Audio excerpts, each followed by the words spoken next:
What's going on, guys? It's Greg here, aka NYPrepper. It is Monday, December 18th, 2023, and I have some breaking news to share with you guys. Right now, it is 1:14 p.m. Eastern Time here in the United States, and we have some major breaking news coming in from around the world. So, last night, there was another incident in the Red Sea near the Bab al Mandeb Strait. Apparently, there was some type of an explosion that occurred.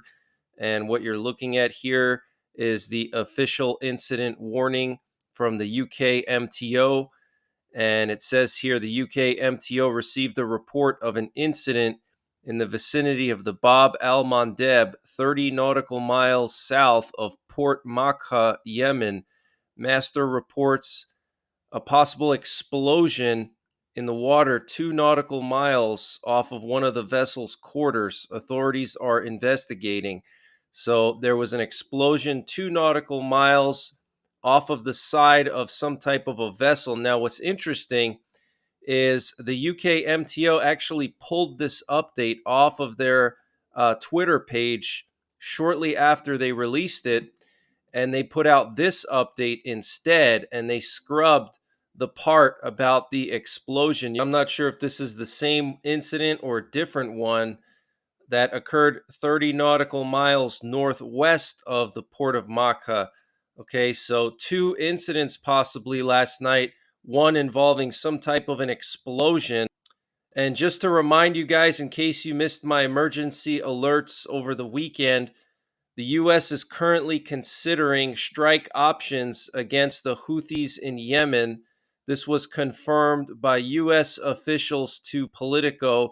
Two U.S. defense officials confirmed it over the weekend on Saturday.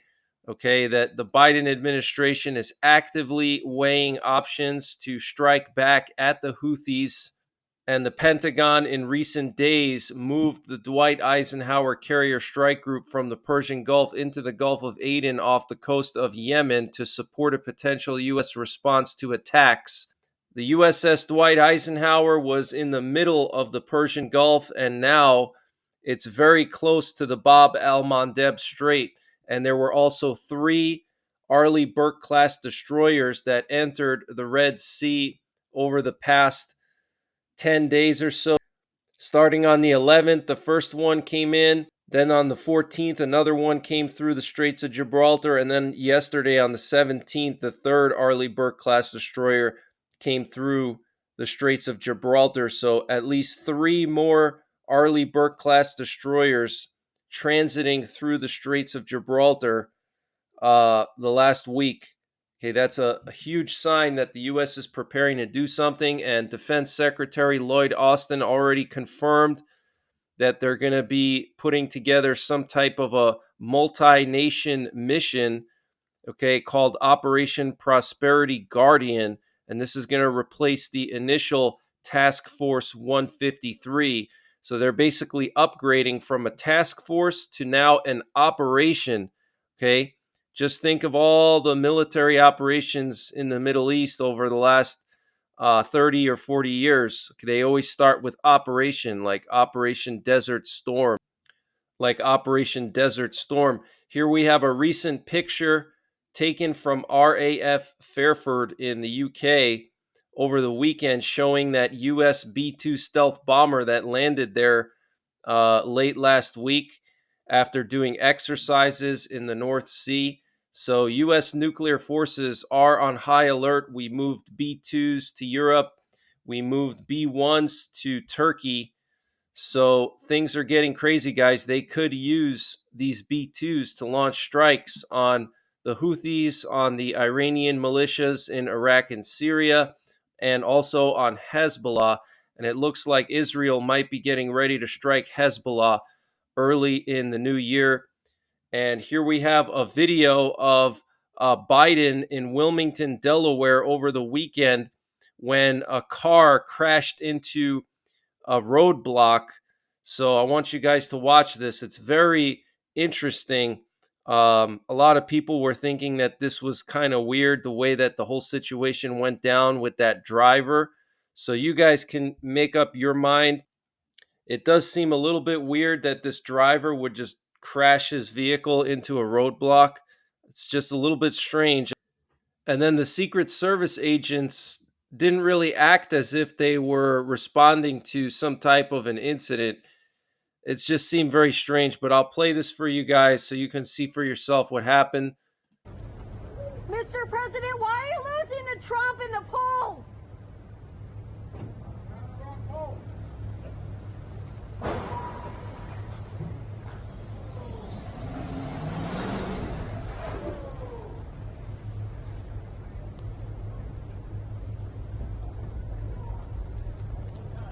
So there's the moment when the car crashes into the roadblock. Okay. Some lady asks him, why are you losing to Trump in the polls? And then boom, the car crashes.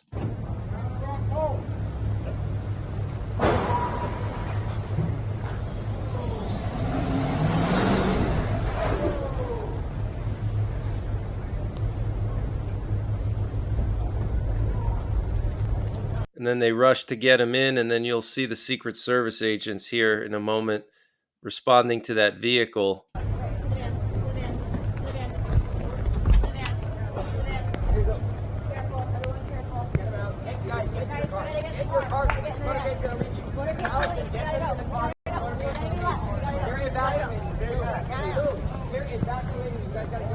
So this is the car right here, okay?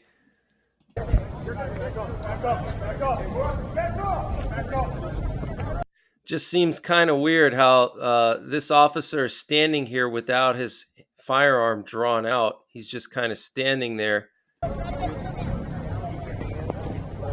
And this guy right here with the blue shirt, he's standing there so casually. You know, I mean, if you were in that situation, you're Secret Service, your local police, and some guy crashes his vehicle into a roadblock where the president is, you're going to be on high alert. You know, your nerves are going to be, jumpy, and you're not going to be just casually standing there like, you're just hanging out. Um,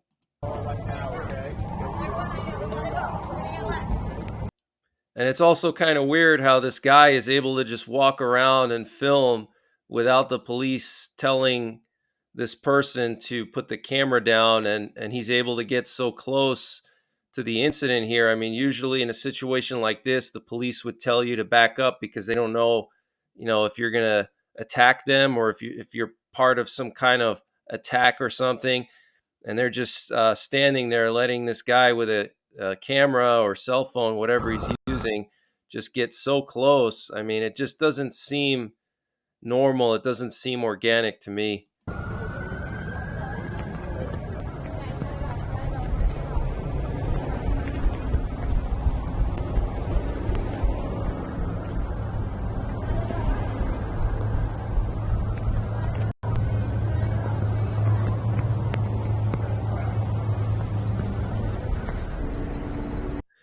So the president's okay. Nothing happened to him, but pretty interesting. And apparently, a large number of fuel stations across Iran are out of service following an Israeli cyber attack.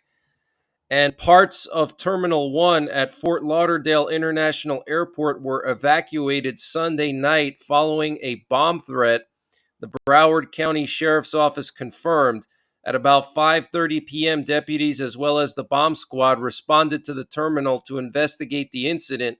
They detained a man for questioning, and this comes just a day after German police announced that they arrested 4 members of Hamas for possessing bomb-making materials and planning to carry out terror attacks on Jewish institutions across the EU. Denmark is currently holding 2 people in custody for also planning to carry out attacks on Jewish institutions. And about a week and a half ago, the FBI, DHS, and the National Counterterrorism Center put out an urgent warning about possible terror attacks this holiday season. And the EU also issued those same warnings. So the Fort Lauderdale airport getting evacuated last night due to a bomb threat. Apparently, no bomb was found, and the terminals were reopened. And here we have some interesting video footage coming out of Russia. This is coming from one of Moscow's infectious disease hospitals, and you can see this massive line of ambulances. Look at this, guys. This is insane. Over 24 ambulances here parked outside one of the Moscow infectious disease wards. And a lot of people are suspecting that this was because of an outbreak of pneumonia in Moscow. We do know that there is an outbreak of pneumonia across the world right now, mostly affecting kids. But this is very, very concerning. There's also that new variant, the JN1 or whatever it's called. And those cases have been spiking. Nobody knows exactly why there were all these ambulances outside of this ward. And this update was sponsored by My Patriot Supply. Guys, they have brought back their 25% discount on their 3-month emergency food supply. And to get the discount, you have to use the link preparewithnyprepper.com. And the link is in the description below this video. And this 3-month emergency food supply has a 25-year shelf life, and it's all contained within 6 rugged, watertight buckets, so it doesn't take up a lot of space. Free shipping included, 25% off their normal price. Use the link preparewithnyprepper.com to get the discount. They also have a 2-week emergency food supply, which is excellent for outdoorsmen or people who go vehicle camping. They also have a general store. If you click the My Patriot Supply logo at the top of the page when you get to preparewithnyprepper.com, it'll take you to their general store where they have everything you can imagine, from potassium iodide to water filters, solar generators, solar panels, survival seeds, fire starters, anything you can imagine, it's all there. So use the link preparewithnyprepper.com to get 25% off of the My Patriot Supply 3-month freeze-dried food supply. And the link is in the description below this video. But Newsweek contacted the Russian Foreign Ministry about this video, and the Russian Foreign Ministry denied that there was any kind of outbreak or any major issue. They said that no significant increase in hospitalizations in the city has occurred, and that the morbidity situation is normal and corresponds to the epidemic season. Having up to 24 cars on site at the same time is standard practice during peak hours and is not a queue or an emergency situation. The hospital regularly monitors the arrival of patients. The situation when there were about 23 cars on the territory was resolved within half an hour. In the hospital, similarly, the presence of 10 cars on the territory is absolutely normal. Okay, so very interesting.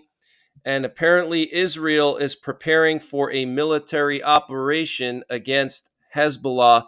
Minister Gantz told the French foreign minister, he emphasized that the IDF will take action against Hezbollah if diplomatic efforts to push Hezbollah away from the Lebanon border fail. This was reported by Khan News. Okay, so we have a lot of things going on around the world. In the Middle East, things are really heating up with all these ships being attacked, and now this multinational operation with multiple U.S. Tomahawk missile destroyers going to the region, the aircraft carriers being moved towards Yemen, and now we have Israel saying that they're preparing for a military operation against Hezbollah. And I think it's coming, guys. I think we're going to see it. I think we're going to see a U.S. strike on Yemen, and potentially even more than that. I think the U.S. is going to get involved with the strikes on Hezbollah. They're going to have to, because Hezbollah is a huge organization, and Israel's going to need support.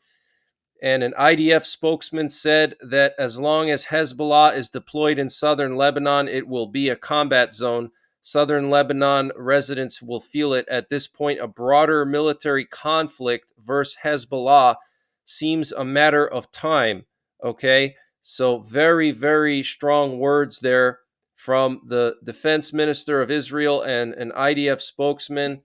And we know just a few days ago, after Jake Sullivan visited Israel, he kind of reiterated the same thing. He said that the people in northern Israel that were evacuated because Hezbollah was attacking northern Israel, they want to return. Okay, these people want to be able to return to their homes. And Israel's not going to just sit back and do nothing. And so Jake Sullivan basically backed up the Israeli position on that. So the U.S. is basically on board with this. And we have reports coming in from Syria that a weapons depot was bombed last night in Damascus. 2 Syrian soldiers were injured. This is being reported by Israeli News 12, and they were bombed by Israeli fighter jets. And the Bible says that Damascus would become a ruinous heap. So all these strikes on Damascus are biblical, guys. And in Jordan last night, there were clashes between Jordanian border guards and armed groups along the north border of Jordan with Syria. There were some casualties sustained by the border guards, but the armed groups were pushed back into Syria. Apparently, they were attempting to smuggle weapons, including missiles. The Assad regime is preparing for an escalation against the United States and Syrian Democratic Forces by sending Syrian army personnel from Deir ez-Zor and Hasaka to launch ground raids against U.S. military bases in Deir ez-Zor and Qamishli regions. Very interesting.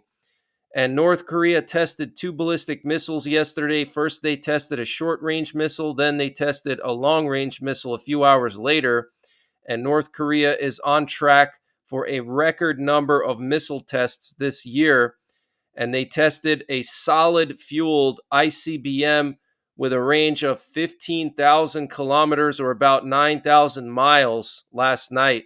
Okay, that was the long range missile that they tested, meaning it can reach anywhere in Japan and the mainland United States. Japan's parliamentary vice minister of defense Shingo Miyake said this comes just days after the White House threatened to end the North Korean regime if there were any nuclear attacks on the U.S. or its allies. It also comes after the U.S. announced that they had moved 2 nuclear attack subs to South Korea. South Korea's National Security Council said it was a solid fueled ICBM, labeling the launch a destabilizing act that ignored international warnings and multiple UN security resolutions. President Yoon Suk Yeol had ordered the upgrading of the effective operation of nuclear deterrence by South Korea and the United States, it said in a statement. Monday's missile was fired from an area near the capital, Pyongyang, towards the sea off the northeast coast and flew about 1,000 kilometers, South Korea's Joint Chiefs of Staff said, and it flew for 74 minutes. Okay, 74 minutes in the air, okay, with a range of 9,000 miles, and this thing is solid fueled, guys. That's a huge leap in technology for North Korea to have solid fueled missiles. That basically means that they can launch these missiles anytime they want. They don't have to fuel up. And this is very concerning because that means that they can launch a surprise attack against us or a surprise attack against our allies like Japan. They wouldn't use that for South Korea, but possibly Japan. But most likely those missiles are for the U.S. Okay, you don't use an ICBM to attack a country that's right next to you, okay? But solid fueled is basically the same kind of missiles that we have, okay? So they won't have to fuel up the missile like you fuel up a car, okay? They can just launch immediately. So that's very, very concerning. And on Sunday, wiretaps were found in the office of the Supreme Commander of the Armed Forces of Ukraine, General Valery Zaluzny. That's crazy, guys. And here we have some flight paths from northern Iraq. Last night, we had an airborne command post plane flying in northern Iraq and in eastern Syria near Al Hasaka. This is where the U.S. has those bases that apparently the Syrian army is now going to try to attack. Here's Deir Azor right here. So we had an airborne command post up in the air over here, and there was also an aerial refueler. We have a lot of NATO reconnaissance activity over Poland today. We had a P-8 Poseidon go into the Baltic Sea, and it was doing loops off the coast of Lithuania here. We also had two RC-135 rivet joints fly around Kaliningrad and into northeastern Poland along the border with Belarus. This is extremely unusual. They usually only send one of these at a time, but to have two of them, that's very concerning. It means something is brewing in this area. Okay, so this was the second one that they sent from the UK. This one came from Waddington, and you can see it flew around Kaliningrad here, went through the Suwalki Gap, and it did some loops along the Belarus border.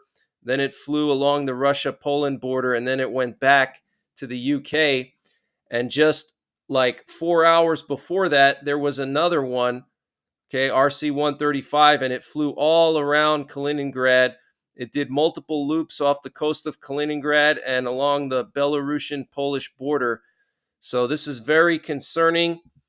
And the U.S. Senate is far from reaching an agreement on tightening immigration law and border protection in exchange for aid to Ukraine, Republican Senator Lindsey Graham said on NBC News. So still no signs of a deal for the Ukrainian aid.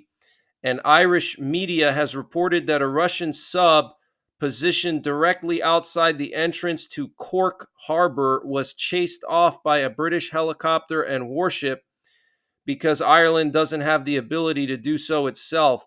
Writing in the Irish Examiner, Sean O'Riordan reported that the submarine was just outside the 12-mile limit, so it didn't break any international laws, but military sources have indicated that such events around the Irish coast are becoming more common.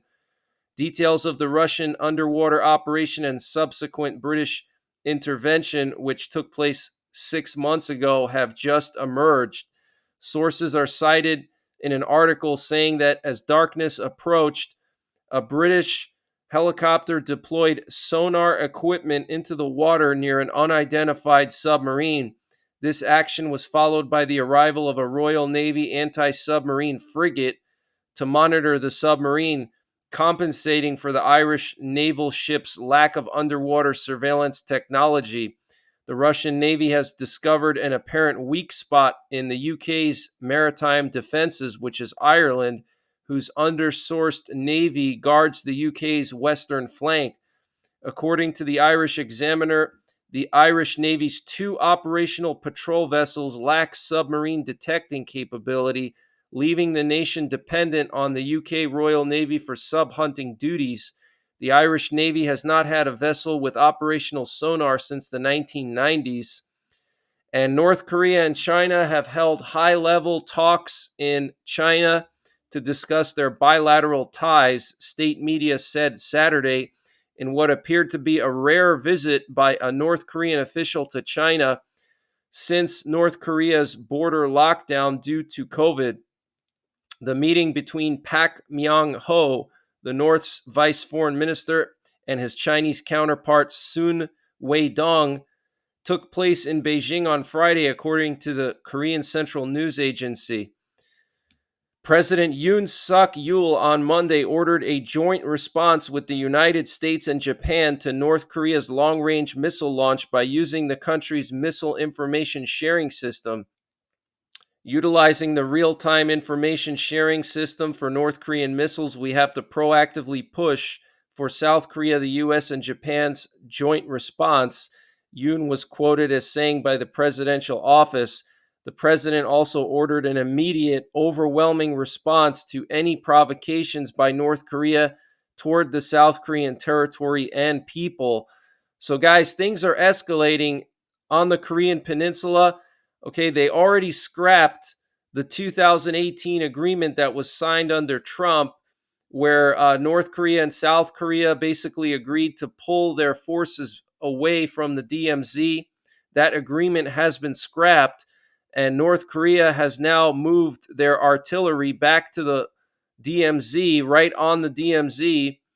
And now they're testing solid fueled ICBMs. And this year is a record number of tests for North Korea. Okay, a record number of missile tests this year for North Korea. So, very concerning, guys. The situation is continuing to escalate there.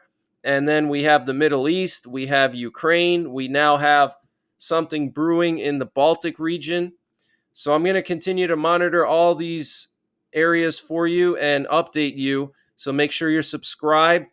Hit the bell icon below so you get notified when I post these updates. Also, leave a comment and hit the thumbs up if you enjoyed this video.